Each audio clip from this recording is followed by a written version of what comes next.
Bon, ok, aujourd'hui, je suis à Paris, dans le 13e arrondissement, pour essayer cette rarissime Suzuki DRZ4 SM. C'est la version supermotard de la version cross ou c'est la version ville de la version cross. Bref, peu importe. Cette machine a été très dure à trouver et je suis très content de l'avoir entre les mains. On va y aller tout de suite pour la fiche technique et pour changer, on va partir de l'arrière et de cette jante de 17 pouces avec un Dunlop Sportmax 0.5K en 140 de large, un disque de 240 mm avec un étrier simple piston, une machine qui pèse 154 kg, une selle au perché à 890 mm, un réservoir de 8,7 litres pour un mono de 398 cm3, 38 chevaux à 8000 tours et 37 Nm de couple à 6500 tours.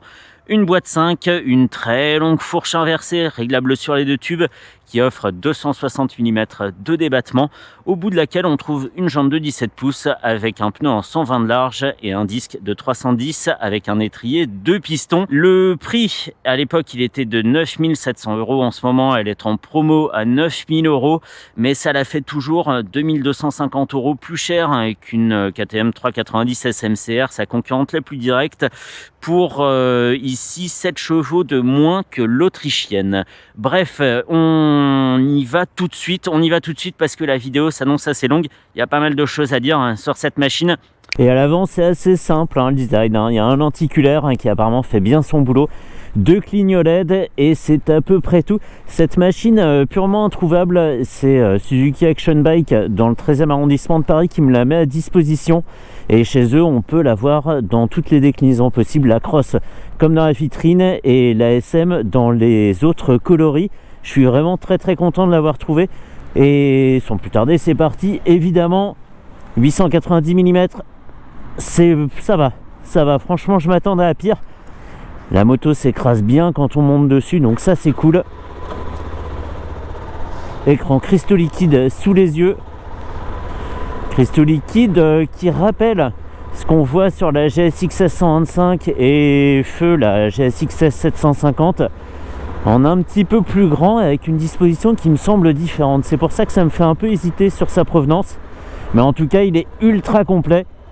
Il a notamment, et c'est un détail important même de nos jours, une jauge à essence, un indicateur de rapport engagé, le compteur, un totalisateur, une horloge en haut à droite. Nickel, ça freine bien. La fourche avec ses 260 mm de débattement se comprime généreusement, mais ça va, elle est réglable sur les deux tubes. À l'arrière, la suspension est réglable également, mais chose pas très pratique, la vis pour régler l'amortisseur, en fait elle peut être tournée que si on enlève un petit bout de carénage. Bref, mode de conduite, il y en a 3, le A, le B, le C. Je vais faire tout l'essai dans le mode A, c'est le mode le plus nerveux. Le traction control est réglable sur 2 niveaux. Actuellement je suis sur le niveau 1, le moins intrusif, et on a aussi un mode gravel et une désactivation possible de l'ABS à l'arrière. Sur la version cross, l'ABS se déconnecte aussi à l'avant et même en combinaison avec l'arrière, donc c'est possible de pas avoir d'assistance du tout.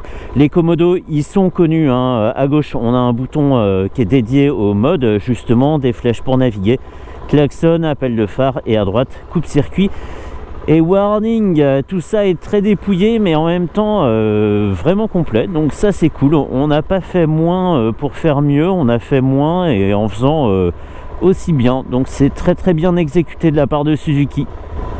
Il n'y a qu'un truc qui jure un peu dans tout ce paysage, c'est bizarrement le contacteur qui est tout petit, on dirait une serrure d'antivol. Le truc, il est vraiment minuscule et lui pour le coup il est un peu trop simpliste quand on se souvient du prix de la machine. Il y a 2 voies ici, enfin 1 voie et demie, bon bref, je me rassure comme je peux. Et on est assez haut sur la route. La selle, contrairement à la suspension, ne s'enfonce pas du tout. Elle est assez dure, assez étroite, elle forme une sorte de bosse comme ça. Et c'est un peu difficile de trouver sa place. On a toujours un peu l'impression qu'on bascule à gauche et à droite. Donc pour le confort, faudra travailler un peu la selle à coude postérieur. ou choisir une selle confort chez un sellier avec par exemple un beau liseré violet et écrit DRZ4SM en broderie orange par exemple. Et puis il y a cette petite durite là qui passe, boing, qui fait office d'arceau de sécurité en cas de retournement. Absolument pas, évidemment, c'est beaucoup trop mou, ça servirait même pas de support pour le téléphone. L'étagement de la boîte, puisque c'est une boîte 5, il est assez facile à appréhender, assez facile à comprendre. On écoute la montée en régime et on passe ses rapports sans avoir la crainte d'en avoir trop monté, justement, en se disant ah ouais bah là c'est un peu limite, on va rétrograder, etc. Pas du tout. Alors ici c'est Place d'Italie, on fait la petite visite en même temps. Place d'Italie, comme on peut le voir, elle est couverte de pavés, pas très uniforme, mais c'est absolument pas un souci pour la fourche et la suspension de la machine. Je me suis même pas rendu compte qu'il y avait des pavés, c'est simple. Non, très honnêtement, on sent effectivement que le sol est irrégulier, mais ça se traduit pas par un désagrément exagéré. Voilà, on sent une vague information comme quoi le sol est plus tout à fait lisse, mais le confort est vraiment vraiment génial, et l'avant est vif, hein. Pouah, quand on peut pas incliner la machine et qu'on tourne le guidon, il n'y a quasiment aucune résistance de la part du pneu de 120. Hyper plaisant. Et toujours cette sensation sympa de rouler sur une machine différente de ce qu'on voit ailleurs. Un Tracer 7 ici par exemple, d'après moi c'est un peu comme rouler en sportive. C'est un petit sacrifice, certes. Ici le confort est pas optimal, mais par contre on n'a pas la moto de monsieur tout le monde. Faut aimer être regardez, hein, parce que la machine elle est, même si c'est une couleur plutôt classique, on la remarque, hein, avec son bleu layette là, bleu bébé, je sais pas, rouge lavande, bref, mais je crois que c'est bleu, hein, il me semble. J'ai oublié de demander à Tony, c'est pas très grave. Donc c'est une moto qu'on remarque, c'est sympa. Moi franchement j'aime bien rouler décalé, et puis ça force aussi à pas réapprendre la conduite, mais repenser un peu ce qu'on pensait savoir, hein. J'aime beaucoup. Qu'est-ce qu'il parle, c'est fou, hein, ce qu'il est bavard, hein. Mais c'est plutôt bon signe, ça veut dire que la moto communique pas mal de choses à son pilote, et que c'est assez limpide, et les choses sont pas cachées, c'est pas feutré, c'est pas filtré par de l'électronique ou de l'habillage à foison. Donc c'est bien, quand c'est comme ça c'est bien. Ah ouais, mais qu'est-ce que j'ai fait là? Je suis passé en mode sport ou... Non, ok, il y a une sorte de partie tranquille dans le moteur. Alors il n'y a pas de contour, c'est un peu dommage. En gros, dans la vie de tous les jours, on tourne très peu la poignée. Elle a une course assez courte. J'ai calé. Et en fait, assez vite, quand on continue à tourner, la machine explose. C'est une image, hein, évidemment. Mais mécaniquement, ça se libère. Et c'est là qu'on se met à conduire comme une grosse patate. Voilà. Ok, un peu juste ici. Un peu juste, ça cogne, mais ça repart et on aura vite fait de tomber un rapport. La boîte est assez réactive, donc il n'y a pas de souci de ce côté-là. Je pensais que ça serait plus ennuyeux que ça de conduire en ville avec. Je m'étais préparé à dire en intro que à la ville on passerait vite dessus, etc., et qu'on irait plutôt se faire plaisir sur autoroute. En fait, pas du tout. Il n'y a personne, c'est bon. Et on se fait plaisir sans trop rouler vite non plus, ou sans rouler trop vite précisément. Donc ça c'est vraiment chouette. Et comme la machine pèse pas grand chose, ça rend son freinage hyper efficace. À l'avant ça mord fort, et à l'arrière j'ai toujours l'impression de bloquer la roue. C'est fou, hein. C'est dans ma tête certainement. Le seul truc un peu dommage pour tous les jours, c'est que le bruit de son moteur est très présent aux oreilles. On n'entend pas l'échappement, il n'y a pas de petit bruit profond qui viendrait couvrir le son de la mécanique. Donc ça peut être un peu saoulant, et c'est pas un bruit hyper noble, hein. Il n'y a pas de doute, On pourrait dire même qu'on est sur un mono 125. Ça fait vraiment ce genre de bruit sec. Et c'est 100% le moteur, hein. C'est pas autre chose. Et pour la comparer à la 390 SMCR chez KTM, et ben la puissance et les sensations sont pas délivrées de la même façon. Ici c'est un peu la surprise et j'aime beaucoup, hein. On tourne la poignée, il se passe rien, d'un coup brrr, ça arrive. C'est un peu ce comportement, je vais exagérer, hein, mais c'est volontaire, c'est un peu ce comportement de 2 temps où ça explose comme ça à un régime donné très très précis. C'est un petit peu ça, cette petite bascule, ou plutôt cette grosse bascule qui même pour 38 chevaux est tout à fait appréciable, et voilà, qui fait la petite surprise comme ça. C'est hyper sympa. Là où la SMCR a peut-être de la puissance plus tôt, plus souvent, enfin pendant plus longtemps, et où on voit moins justement cette arrivée de la puissance. C'est peut-être plus constant sur la SMCR, là où sur cette DRZ 4SM c'est plus explosif. Faut-il encore atteindre le régime fatidique de tours par minute, étant donné que je n'ai pas de compte tour.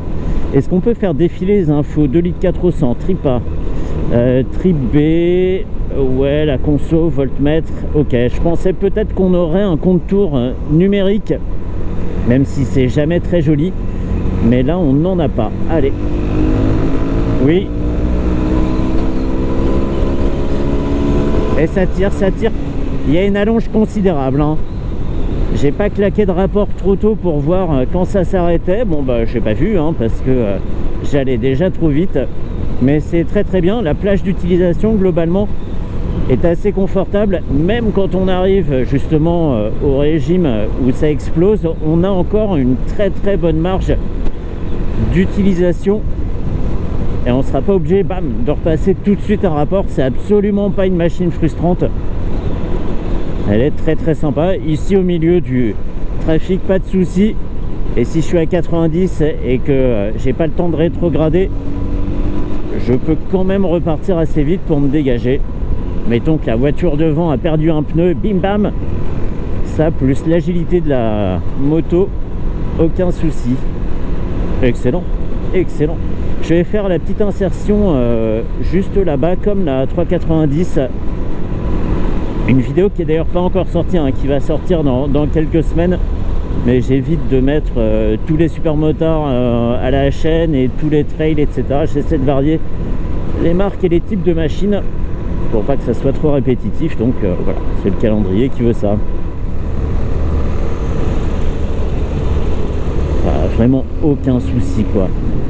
Et à la fois la fourche se compresse beaucoup quand on freine de façon appuyée, mais le reste du temps c'est absolument pas un chewing-gum. La machine est saine, il n'y a pas de... Oh, c'est la police. Il n'y a pas de doute sur sa tenue de cap, voilà, c'est tout ferme. Ok, bon, il y a la police devant. Je vais éviter de faire le zozo à m'arrêter en bas de l'insertion. Et je vais y aller comme un mec normal. Hop, on va refaire une insertion un peu plus loin, c'est pas très grave.